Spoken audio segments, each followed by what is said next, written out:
Estamos en la primera carta a los tesalonicenses, en el capítulo 5, y vamos a poner nuestra mirada en el verso 14. Yo iba a desarrollar aquí un tema bastante extenso, pero decidí que vamos a hacer aquí una prédica breve y después vamos a tener tiempo para orar. Necesitamos orar hoy y ya voy a estar compartiendo al respecto. Entonces aquí, Primera Tesalonicenses, el capítulo 5, y comenzamos a leer allí versículo 14. Así nos dice la palabra del Señor. Dice: también os rogamos, hermanos, que amonestéis a los ociosos, que alentéis a los de poco ánimo, que sostengáis a los débiles y que seáis pacientes para con todos. Mirad que ninguno pague a otro mal por mal. Antes, seguid siempre lo bueno uno para con otros y para con todos. Estad siempre gozosos, orad sin cesar, dad gracias en todo, porque esta es la voluntad de Dios para con vosotros en Cristo Jesús. No apaguéis al Espíritu. Y aquí en esta última frase va a estar nuestro tema de hoy, cuando Pablo dice no apaguéis al Espíritu. Vamos a hablar sobre el tema de siervos con espíritu encendido. Eso es lo que necesitamos en nuestro tiempo, en nuestra congregación, a siervos con espíritu encendido. La carne, hermanos, todo lo que la Biblia llama los deseos de la carne, eso apaga el fuego del espíritu. Cuando un cristiano se vuelve carnal, vive para satisfacer los deseos de su carne, entra en una clase de actividad pecaminosa y eso apaga el fuego del espíritu. Eso es algo, hermanos, de enfriamiento, un material de enfriamiento. También, hermanos, cuando el cristiano tiene como prioridad las cosas del mundo, el agradar al mundo, el ocuparse de las cosas del mundo y comienza a olvidarse de Dios, ese también es un modo de apagar al espíritu. Cuando nosotros leemos en la Biblia, en 1 Corintios 6, del verso 19 al 21, se nos presenta, hermanos, que nosotros fuimos comprados por precio. Ya hemos estudiado de eso. Cristo nos compró con su sangre preciosa. Y luego dice que no somos nuestros. Claro, somos de Cristo. Entonces tenemos que vivir para Él. Y ahí dice, hermanos, que nuestro cuerpo, todo el cuerpo, hueso, carne, grasa, todo, varices, lo que sea, nuestro cuerpo es templo del Espíritu Santo. Es decir, que cuando creímos en Jesús como nuestro Salvador, el Espíritu Santo vino a morar en nuestra vida. Pero si nosotros llevamos nuestra vida, nuestro cuerpo, por actividades pecaminosas, actividades mundanas, entonces ese fuego espiritual se apaga. Y Pablo le dice a esta iglesia y a nosotros: no apaguéis el espíritu. No apaguen, dedíquense a la vida espiritual, dedíquense a la comunión con Dios, dedíquense a caminar con Cristo, dedíquense a leer la palabra, a dedicar tiempo a la oración, a asistir a los cultos, dedíquense a ser adoradores de Dios, porque Dios anda buscando, dice la Escritura, adoradores que le adoren en espíritu y en verdad. Pero si mi vida es carnal y es mundana, no puedo adorar a Dios. Cuando yo adoro a Dios, yo estoy reconociendo sus atributos. Y alguna vez hemos mencionado algunos, la lista es muy extensa. Uno de los atributos de Dios, por citar, es santo. Dios es amor, ese es otro atributo. Dios es paz, Dios es eterno. Ustedes conocen que Dios es omnisciente, omnipotente, omnipresente. Y esos son parte de una larga lista de atributos de Dios. Pero si yo tengo una vida carnal y mundana, no puedo ver ese Dios. magnífico, grandioso. Y entonces dice Pablo, no apaguéis al Espíritu. Y en esta iglesia, él ve tres clases de creyentes. Esta gente que él menciona aquí, que los divide en tres categorías, estos no son asiduos concurrentes a un bar o a un boliche bailable. Esta gente estaba dentro de la iglesia. Y así como estaba en esa iglesia, también no están en la nuestra. Y también en la de allá a la vuelta y la de más allá. Están en todas las congregaciones. Y entonces vamos a ver quiénes son esas clases de personas y qué es lo que hay que hacer. Lo que hay que hacer es no apagar el espíritu, ser un siervo de espíritu encendido, porque esta clase de gente necesita ayuda. Primero, verso 14 otra vez. Dice, también os rogamos, hermanos, que amonestéis a los ociosos. Esa era una categoría de creyentes, ociosos. Una traducción más moderna de la palabra ocioso es vagancia. Es decir, que era gente que cultivaba poco la vida espiritual, se ocupaba poco del alma. Era gente que estaban allí para las cosas de Dios como de vacaciones, ociosos. Esa palabra ocioso, ya más en el tiempo se llamaba haragán. Hoy un haragán es un palo que se barra, ¿no? Ahí. Pero los haraganes eran esos, los que no trabajaban, los que no eran activos, de gente que no era gente de sudor, que no era gente de overol en la obra de Dios. Esos eran los ociosos. Los militares usaban ese término, ocioso. Y cuando ellos hablaban acerca de un ocioso, se referían a uno que se salió de la fila. Ustedes han visto los desfiles, incluso algunos de ustedes han hecho el servicio militar, y cuando el sargento grita, todo a paso firme y todo uno atrás de otro. En el sentido militar, un ocioso es alguien que se desvía de la fila, es alguien que pierde el paso. Esa gente, esa definición la traemos a la iglesia y es alguien que no está en la fila del servicio, está con los haraganes. La palabra ocioso es un término que se refiere a no trabajar. Por ejemplo, la palabra negocio. Si uno de ustedes me dice, yo tengo un negocio, ¿qué tiene? Tiene algo que está para la venta, usted vende, esa es su actividad, se moviliza con eso, vende, ese es un negocio. La palabra negocio significa no al ocio, no al ocio. Si usted es un vendedor y se pone ahí en un banco, nunca va a vender, no va a funcionar su negocio. Usted tiene que darle vida, movimiento, actividad, es su negocio, no al ocio. Si su negocio no funciona, es porque usted está sentadito esperando a ver qué pasa, a ver si cae un cliente. No, yo tengo que promover mi negocio, tengo que hacerlo conocer. Tengo que la gente, tener una forma que la gente me venga a comprar y que yo esté activo, es mi negocio. Pero había creyentes ociosos, no hacían nada por la obra de Dios. Su actitud estancaba la obra de Dios no avanzaba, no prosperaba. Y a veces esas actitudes aparecen aquí en este lugar, de gente que con su estilo de vida no hace avanzar, no hace prosperar la obra de Dios. Entonces era un término militar, era un término comercial.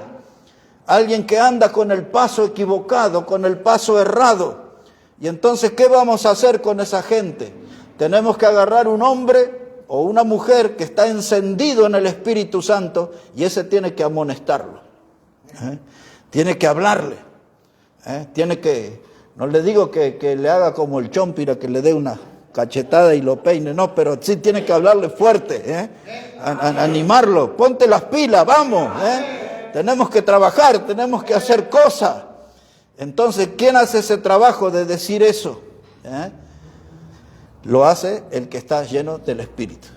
Pero si tiene el Espíritu apagado, usted es un ocioso más. Donde hay 2 o 3 ociosos reunidos, ahí se suma usted también. Ese es mi equipo, dice. Y esa clase de gente va aumentando en las congregaciones. Gente que anda a paso equivocado. Ahora, mire, hermano, también dice aquí la palabra, en el verso 14, Dice, también os rogamos, hermanos, que amonestéis a los ociosos. Ahora mire el segundo grupo que había en la iglesia. Dice que alentéis, ¿a quién? A los de poco ánimo. Aquí en nuestra iglesia no todos andan pum para arriba y son felices y alegres y sonrientes. Hay gente de poco ánimo entre nosotros. ¿Cuál es la actitud equivocada de algunos? Que dice, y este nunca hace nada, ese siempre está ahí quieto, ese que no... No, dice que a esos hay que alentarlo. Nosotros a veces queremos hacer algo bueno de mala manera. Le decimos, ¿y cuándo vas a hacer algo? Sin vergüenza, siempre yo trabajo, yo hago. No dice eso, la Biblia dice, tiene que alentarlo. ¿Por qué? Porque tiene poco ánimo. Es medio flojón para las cosas, para la obra de Dios. A esa gente dice, hay que alentarla. Son esas clases de hermanos que son indefinidos. Y usted un día los cruza en la feria alegre ahí, comprando, preguntando precio, con los bolsos llenos de cosas. Y otro día los ve aquí en la iglesia ahí, de capa caída. Son indefinidos, no sabe quién son. Y dice, ¿y este hermano quién es? ¿Es el alegre gastador de plata en la feria? ¿O es el que está ahí aburrido, tirado en un asiento en la congregación? Es un indefinido, usted no sabe quién es. Y ese es una persona de poco ánimo y ese necesita aliento. ¿Pero qué clase de aliento? No es que usted tiene que despertarse y sin lavarse los dientes viene y le da aliento. No, ese aliento no necesita. Necesita el aliento de la palabra de Dios. ¿Y quién le va a dar la palabra de Dios? El que está encendido en el Espíritu. Pero si nosotros tenemos una iglesia de hombres y mujeres que apagaron el Espíritu, nadie va a poder ayudar a los débiles. Entonces, cuando usted está lleno del Espíritu Santo, lleno de la palabra de Dios, con una saludable comunión con Dios, usted está en condiciones de alentar a los de poco ánimo. Los va a alentar, los va a poner en su lugar de servicio. Le va a decir, compañero, mire, este es el lugar que Dios quiere que usted trabaje.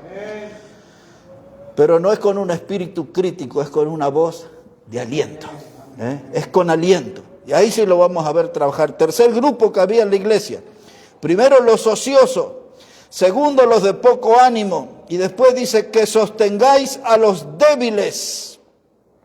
Y que seáis pacientes para con todo.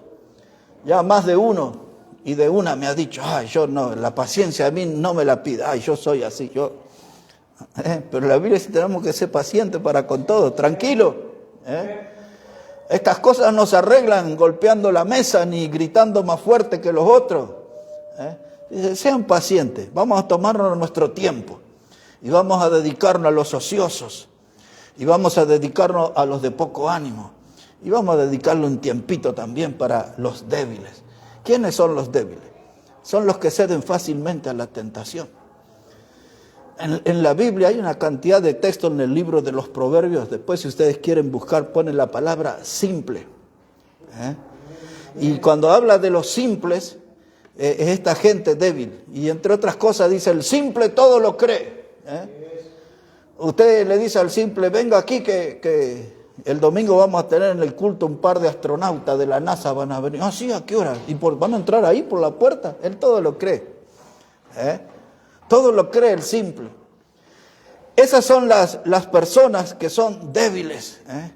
Dice, el domingo, ¿a qué hora es la reunión en la iglesia? A las 11. Justo tengo un asadito, te quería invitar. No, pero voy contigo, porque es débil. Le gusta más la carne en la parrilla que el manjar espiritual en la iglesia. Es débil. El que toma traguito, el que se droga, esa es una persona débil. Entonces la Biblia dice que con esa clase de gente, dice que nosotros tenemos que sostenerlo. Y algunos dicen, se quitan el sudor de la frente y dicen, pero siempre hay que sostenerlo eso, ¿hasta cuándo hay que aguantarlo? La Biblia dice, sosténgalo, es nuestro trabajo. Si es una persona llena del Espíritu, si el Espíritu está encendido en usted, si usted no apagó al Espíritu, usted tiene que sostener a los débiles, es su trabajo. Sí, pero siempre lo mismo, lo que usted diga, pero la Biblia dice tiene que sostenerlo. Tiene que sostenerlo. Hermano, el débil tiene que ser sostenido, fortalecido y tenemos que verlo en victoria. Que aquellas cosas que le tentaban y él cedía, las cosas que le tentaban y él caía, un día lo tenemos que ver, tener victoria. ¿Y por qué va a llegar a tener victoria? Porque hubo gente que no apagó el espíritu, hombres y mujeres que tenían el espíritu encendido y ayudaron a los ociosos, y ayudaron, hermanos, a los de poco ánimo y sostuvieron a los débiles. Y después tenemos una linda iglesia. Pero hay que hacer este trabajo, hombres encendidos. Esa es la frase que nos llama la atención ahí, en el verso 19. No apaguéis al espíritu. Y entonces la pregunta es, ¿y por casa cómo andamos? ¿Estoy yo encendido espiritualmente? ¿Hay una llama santa que se ve? ¿Tengo ganas de servir? ¿O ando con el ánimo por el piso? ¿Cómo está mi vida? Porque la Biblia, hermano, me exige, porque eso está en forma imperativa.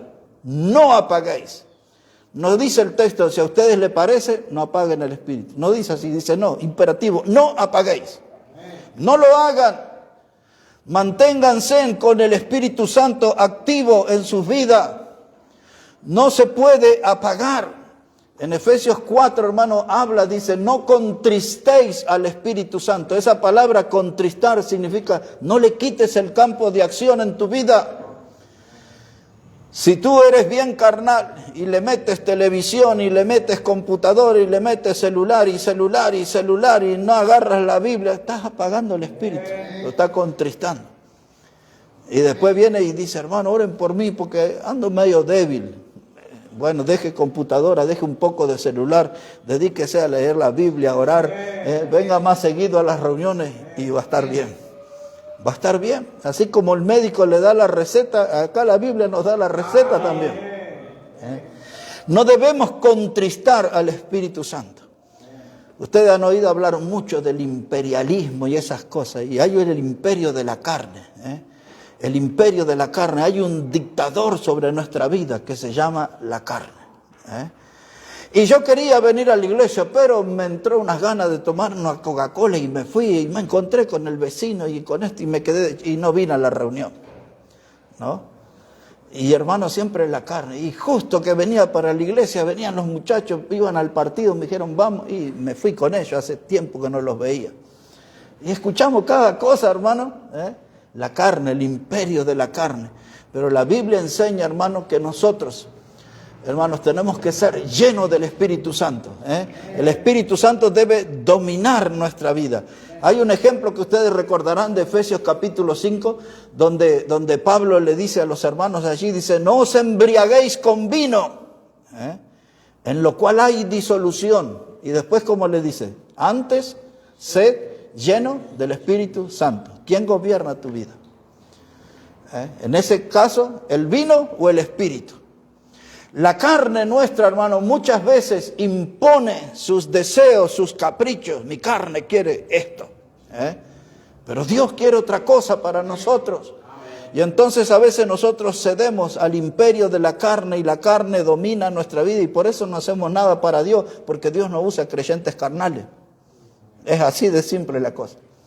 Dios lo que usa son hombres y mujeres que están encendidos en el Espíritu, encendidos en el Espíritu. Ahora, no lo vamos a leer, pero después si ustedes quieren buscar el número 6, el libro de Números, capítulo 6, verso 12 en adelante, habla del sacerdote. Y el sacerdote tenía que preparar el altar del sacrificio, del holocausto, y tenía que ponerle leña todos los días, tenía que alimentar ese fuego. Y esa era la responsabilidad del sacerdote. Ya que lo están buscando, yo también voy y lo leemos ahí al texto. Pero mire lo que era el trabajito que tenía él. El sacerdote cada día, hermano, tenía que estar alimentando el fuego.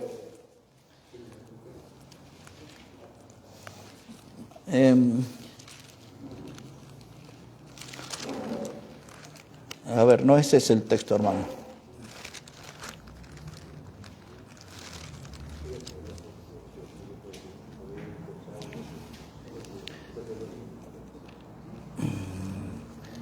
Bueno, no ese es el texto, hermano, pero ya lo vamos a encontrar Y entonces el sacerdote tenía que alimentar el fuego cada día, era su responsabilidad. Siempre tenía que haber fuego en el altar. Y esa es la responsabilidad del creyente también, hermanos. Siempre tiene que haber fuego en nuestra vida, fuego de Dios. Tenemos que estar siempre animados con ese fuego. Ahora, mire esto, hermano. La Biblia nos enseña que nosotros tenemos que avivar el fuego del don de Dios que está en nosotros. Eso es lo que Pablo le dijo a Timoteo. Él le dijo, yo te aconsejo que avives el fuego del don de Dios que está en ti. Entonces, hermanos, esa es nuestra responsabilidad. Nosotros tenemos que alimentar el fuego. A veces decimos, no, es que los hermanos no me ayudan, o que siempre buscamos alguna persona o cosa para señalar, pero es nuestra responsabilidad mantener el fuego vivo, el fuego activo. Entonces, hermanos, tenemos que nosotros avivar el fuego del Espíritu en nuestra vida. Ahora, mire esto, hermano. En Proverbios 26:20 dice en una parte ahí, dice, sin leña se apaga el fuego. Eso es lo que tenemos que nosotros, hermanos, notar. Sin leña se apaga el fuego. ¿Y quién le va a poner la leña al fuego? Nosotros. ¿Quién va a alimentar el fuego espiritual de nuestra vida? Nosotros. Tenemos que ocuparnos, hermanos, de alimentar el fuego espiritual. Sin leña se apaga el fuego, hermanos. Sin vida espiritual se va a apagar nuestro fuego de servicio, nuestro ánimo, nuestro entusiasmo para servir a Dios. Ahora mire, hermano, hay un hombre aquí en la Biblia, hay muchos, pero yo elegí uno para compartir 2 o 3 cosas nada más. Y este que elegí yo es Ezequiel, el profeta. Y elegí un capítulo que la mayoría de nosotros conocemos, para que ustedes vean lo que es un hombre encendido en el Espíritu de Dios. Busque ahí un momento en Ezequiel, el capítulo 37. Y con ese capítulo vamos a ir hasta el final. Ezequiel, el capítulo 37.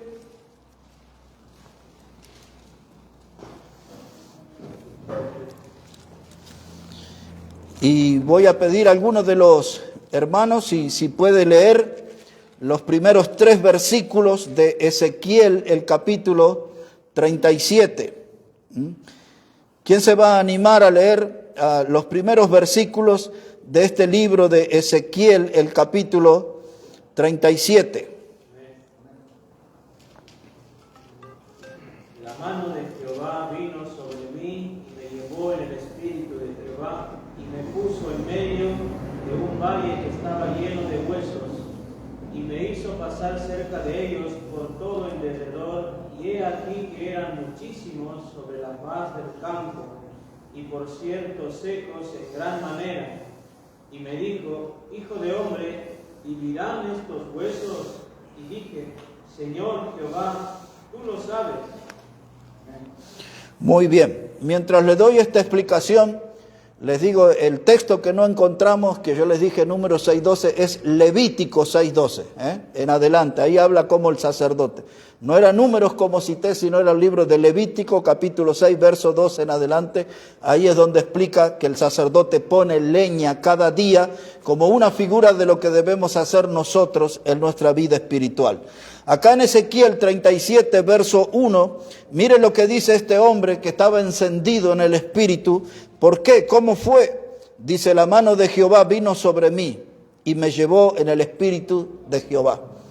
Aquí está, hermano, la mano de Dios estuvo sobre él, y eso fue lo que lo movilizó. La que nosotros, hermanos, nos va a ayudar a trabajar para Dios y hacerlo con energía y con entusiasmo y en victoria, va a ser si la mano de Dios está con nosotros. No vamos a obtener buenos resultados con nuestra experiencia. Yo podría decir, en mi caso, ya tengo 45 años sirviendo al Señor, pero eso no me sirve si la mano de Dios no está conmigo. Necesito, no es con una experiencia humana, necesitamos, hermanos, que la mano de Dios esté con nosotros. Moisés, él decía, dice que él no quería ir a ninguna parte si Dios no estaba con él. Nosotros debemos tener ese principio. Y acá Ezequiel dice, y la mano de Jehová vino, dice él, sobre mí. Eso que sentir la mano sobre mí, eso me habla de inspiración. Dios me está soplando su aliento de vida. Él me está inspirando. Es la mano sobre mí, me habla de motivación. Dios me está animando, Dios está sosteniendo mi estado de ánimo. La mano de Dios sobre mí me habla de una fuerza celestial sobre mi vida. Eso es lo que me moviliza, lo que me motiva, la mano de Dios. Siento fuerza del cielo sobre mí, es la mano de Dios. Así que este hombre, Ezequiel, sintió la mano de Dios. Y lo segundo que él dice, en ese versículo 1, otra vez dice, la mano de Jehová vino sobre mí. Y ahora dice, y me llevó en el espíritu de Jehová. Ahora, ¿qué es lo que él nos enseña? Que cuando sientas la mano de Dios, deja que ella te lleve. Que sea la mano de Dios que nos guíe. Que sea la mano de Dios que nos dirija. Y él dice, y la mano de Dios me llevó. Sentí su mano y dije, bueno, ahora guíame. Ya está. Que Dios me guíe, que Dios me ayude. Y entonces dice ahora aquí, y me llevó en el espíritu. Puso su mano sobre mí, me llevó en el espíritu. Y ahora en el versículo 2, dice Ezequiel, y me hizo pasar cerca de ellos por todo en derredor, y he aquí que eran muchísimos sobre la faz del campo, y por cierto secos en gran manera, porque él decía que le llevó a un valle que estaba lleno de huesos secos. Y cuando Ezequiel vio todos esos huesos, lo primero que notó es que eran secos en gran manera. Esos huesos, hermanos, eran la evidencia de un ejército muerto y deshonrado. ¿Por qué? Porque ni siquiera los habían enterrado. Ustedes hasta han oído en películas o escuchan, dice, a ese hay que darle una sepultura cristiana. Estos ni siquiera los sepultaron, los deshonraron, eran muertos, los dejaron tirados para que se lo coman los buitres. Y ese grupo de personas deshonradas, esa figura, ese mapa que yo veo ahí, me hace pensar en el mundo que nosotros vivimos. Un mundo que está seco, no tiene vida, y están sus pecados a la vista. Todos sus pecados, todos sus vicios, sus adicciones, y vemos el estilo de vida pecaminoso que llevan, y enseguida le damos la razón a Pablo cuando en Efesios 2:1 él dice que el hombre está muerto en delitos y pecados. Y donde nosotros miramos este mundo que vivimos es una imagen similar, es un mundo de que estamos rodeados de cadáveres ambulantes. Son cadáveres ambulantes, la gente camina, va, compra, se ríe, hace cosas, pero están muertos, no tienen vida espiritual. Y entonces nosotros que somos hijos de Dios nos damos cuenta que son cadáveres, así como Ezequiel vio todo este valle de huesos secos y dice, y eran secos en gran manera, es decir que llevaban mucho tiempo humillados, mucho tiempo resecándose. Y esto es lo que hace el pecado, resecando las vidas. Fíjense en esa gente en los semáforos, drogados, muchos deambulando ahí por las diferentes clases de drogas que consumen y todo eso, como la que le llaman el Paco, que dice que eso es una explosión al cerebro, ¿no? Y la gente enseguida le despierta la ansiedad de consumir un toque tras otros así. Y esa gente vive muy poco los que caen en eso. Hay muchas drogas, hermanos, que destruyen a las personas y los muestran, los exhiben como cadáveres ambulantes. Lo mismo que estaba viendo Ezequiel acá. Los hijos de Dios estamos viendo un mundo muerto en sus delitos y pecados. Ahora, hermanos, ¿qué hay que hacer? La Biblia dice que se necesita hombres y mujeres llenos del Espíritu Santo, que no apaguen al Espíritu, siervos encendidos. Ezequiel lo era. ¿Por qué? Porque la mano de Dios estuvo sobre él. ¿Por qué más? Porque se dejó llevar por la mano de Dios. Esas dos cosas necesitamos experimentar nosotros, sentir la mano de Dios y dejarnos llevar por la mano de Dios. Y Dios nos va a mostrar, hermano, la realidad cruel en la que vive el pecador. El pecador es una persona que se muere en cuota, cada día le va peor, cada día da un paso descendiendo al infierno. Y hay que alcanzarlo con el mensaje del Evangelio antes que caiga en la llama, porque después que la llama del infierno lo toque no hay manera de rescatarlo de ahí. Y eso es lo que hace, hermano, sentir el peso sobre la iglesia de nuestra misión de predicar, de rescatar al que está perdido en el pecado. Ahora dice aquí que eran huesos secos en gran manera. Avanzo en la lectura, versículo 4. Dice Ezequiel que Dios le dijo entonces, profetiza sobre estos huesos y diles, huesos secos, oíd palabra de Jehová. Entonces, hermano, frente al drama,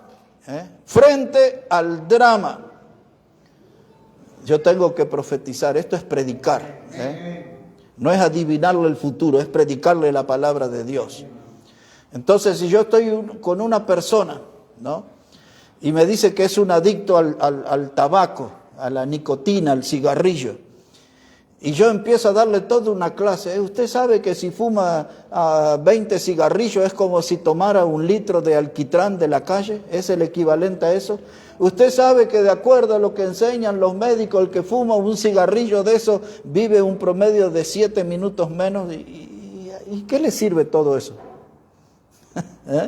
Pero si yo le digo, Dios te ama, estás perdido, eres pecador, Cristo murió en la cruz para salvarte, entonces esa vida puede cambiar. Toda la información del daño que le hace la nicotina y cómo le afecta a los pulmones y todo lo que yo le pueda decir, eso no le sirve para nada. Pero si yo le hablo del Evangelio y de Cristo, él puede ser salvo y puede tener vida eterna, y el Señor Jesús le puede dar victoria sobre la nicotina o sobre cualquier cosa. Entonces, frente a los huesos secos, la respuesta es, hay que predicar. Dice, ve y profetiza. Ahora nosotros, hermano, a mí mismo me ha pasado muchísimas veces. Siempre les cuento, o les conté alguna vez de ahí de Tucumán, que estábamos en una villa predicando en Tucumán. El ambiente estaba peligroso. Y estábamos junto a las vías del tren. Y yo prediqué en una casa, andaban otros estudiantes del seminario conmigo. Yo era profesor, no era estudiante, pero los estudiantes estaban conmigo, así que tenía que dar ejemplo.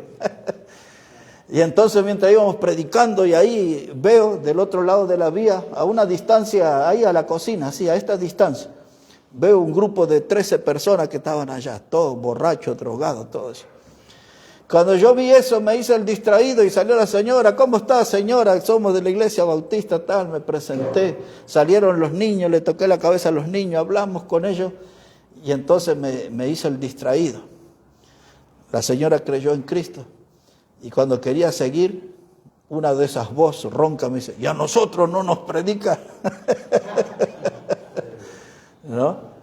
Así que tuve que ir, crucé la vía, pensé que era la última vez que iba a cruzar una vía en mi vida, y ahí les repartí folletos y les hablé de Cristo. Pero a veces nosotros somos así, dice, este no va a creer, Estaban ahí tomando su muba en cajita, ahí el tinto y todo, y termidor y no sé qué otras cosas más tenían ahí. Y esas no van a creer. Pero sin embargo tenían una necesidad y me llamaron y me avergoncé delante de Dios. Porque a veces nosotros no predicamos a la gente porque nosotros decimos, nunca va a creer. Pero no va a creer por lo que yo le diga, él va a creer por la obra que Dios va a hacer en él. La salvación, hermano, no depende de mí, la salvación la da Dios. Yo tengo que predicar la palabra de Dios y Dios hace la obra. Y esto es lo que experimentó Ezequiel, sintió la mano de Dios lo llevó, la mano de Dios le mostró la realidad dramática de esos huesos secos en gran manera. Y ahora la mano de Dios le dice, es tu turno, predica, profetízale a estos huesos. Y alguien puede mirar a Dios extrañado y decir, ¿de verdad me está diciendo? Son huesos secos. De verdad, este es un pecador perdido, hay esperanza para él. Y Dios dice, predica, profetiza, vamos, hazlo. Y a veces nos hacemos los desentendidos, pensamos que Dios no nos está hablando en serio, pero Dios nos está mandando a predicar, hermano. Mire cómo es el desarrollo y terminamos aquí. Dice la palabra, verso 5. Así ha dicho Jehová el Señor a estos huesos, he aquí que yo hago entrar espíritu en vosotros y viviréis. Y pondré tendones sobre vosotros y haré subir sobre vosotros carne. Y os cubriré de piel y pondré en vosotros espíritu y viviréis. Y sabréis que yo soy Jehová. Profeticé como me fue mandado, y hubo un ruido mientras yo profetizaba, y he aquí un temblor, y los huesos se juntaron, cada hueso con su hueso, y miré, y he aquí tendones sobre ellos, y la carne subió, y la piel cubrió por encima de ellos, pero no había en ellos espíritu. Y me dijo Dios, profetiza al espíritu, profetiza, hijo de hombre, y di al espíritu, así ha dicho Jehová el Señor, espíritu, ven de los cuatro vientos, y sopla sobre estos muertos y vivirán. Bueno, eso para los teólogos que van a escuchar el mensaje, y por ahí van a decir, este no está interpretando bien. Todo el pasaje habla de la nación de Israel. Y esto que estamos leyendo es una profecía que se cumplió en la generación, yo creo que del hermano Vidal, porque esto se cumplió en el año 1948. Ya había nacido, ¿no? Ahí está. Bueno, entonces ese es cuando Israel volvió a ser nación. De eso está hablando esto. ¿Ah? Ahora yo estoy conociendo el hecho de la historia, yo estoy sacando una lección para nosotros, una aplicación para nosotros. Y entonces Dios le dice a este hombre encendido en el Espíritu, a este predicador que no había apagado el fuego del Espíritu, ya se había dejado utilizar y empezó a predicar, y de pronto dice la Escritura que empezó a venir carne sobre esos huesos, y empezó a venir tendones, y empezó a venir piel sobre esos huesos. Y entonces el predicador estaba entusiasmado, había fruto de la predicación, dice, ¿qué está pasando acá? ¿No? Y de pronto ahí hace una palabra, dice que hubo un ruido. ¿Notaron ese término que aparece ahí? Hubo un ruido y un hueso se juntó con otro hueso. Y ese, hermano, cuando en Hechos capítulo 2, en la prédica de Pentecostés, antes que Pedro se levantara con los 11, dice la Biblia, y hubo un gran estruendo. Y la gente vino. Y acá hubo ruido. Y era la preparación para recibir la predicación. Ezequiel predicó acá, Pedro y los otros predicaron siglos después en Pentecostés, y nosotros que somos de la misma escuela tenemos que predicar a los huesos secos, y tenemos que entusiasmarnos, cuando algunos de que parecen que ya estaban tan muertos, secos, resecos, vuelven a la vida, y entonces estaba entusiasmado Ezequiel, y ahora Dios también se entusiasmó, y eso me gusta. Y ahora cuando vio que vino sobre esos huesos, vino carne y vino tendones y vino piel, y ahora Dios bien animado también le dice el Señor, vamos Ezequiel, predícale al Espíritu, necesitan Espíritu, que reciban el Espíritu y vivirán. Oh hermano, Dios se entusiasma con los predicadores también. Y ahí Dios y el predicador, los dos animados. Y ahí dice el predicador, sopla de los cuatro lados viento y viene el Espíritu. Y aquellos huesos se levantan en vida, pero lo que les dio vida fue la predicación de la palabra de Dios. ¿Quién puede hacer eso? Un hombre, una mujer que no apagó el Espíritu. ¿Qué le dijo Pablo a los tesalonicenses? No apaguéis el Espíritu. ¿Cuál es la voz de Dios para nosotros? No apaguéis el Espíritu.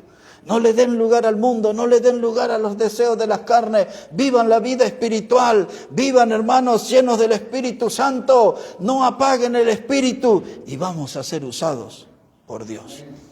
No apaguéis al Espíritu. Esta experiencia, hermano, está tremenda aquí, ¿no?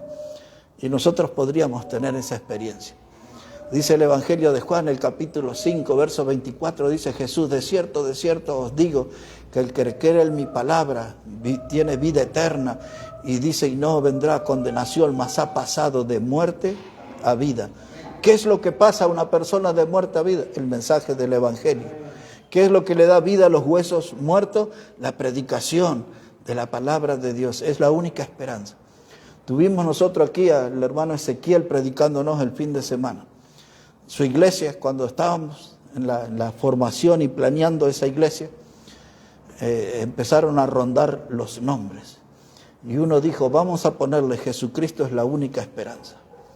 Y esa es una gran verdad. Y la iglesia se llama así, Jesucristo es la única esperanza.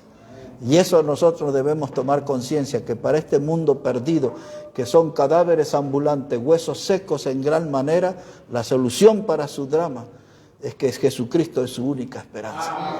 Pero nosotros somos los que tenemos que hacerles saber, que se enteren que Jesucristo es su única esperanza. No apaguéis el espíritu, hermano. Ese es el trabajo. No apaguéis el espíritu. No hagamos nada que traiga enfriamiento espiritual a nuestra vida. Encendamos el fuego, hermano. Que el fuego de Dios siga iluminando y siga manteniéndonos en buena temperatura espiritual para servir a nuestro Salvador. Vamos a orar al Señor. Padre, gracias te damos en esta hora por tu palabra. Y gracias, Señor, porque una vez más vemos el poder de tu palabra y esos huesos secos que se levantaron. Y hoy también podemos ver mucha gente, Padre, que está perdida en el pecado, pasar de muerte a vida. Pero si predicamos tu palabra, danos, Señor, ese valor y ese entusiasmo para predicar y para ver gente pasando de muerte a vida, como dice el Evangelio. Ayúdanos, Padre, a cumplir esa misión. Bendice tu palabra, bendice nuestras vidas, Dios. Lo pedimos en el precioso nombre del Señor Jesucristo. Amén y amén, Señor. Amén. Muy bien, hermanos.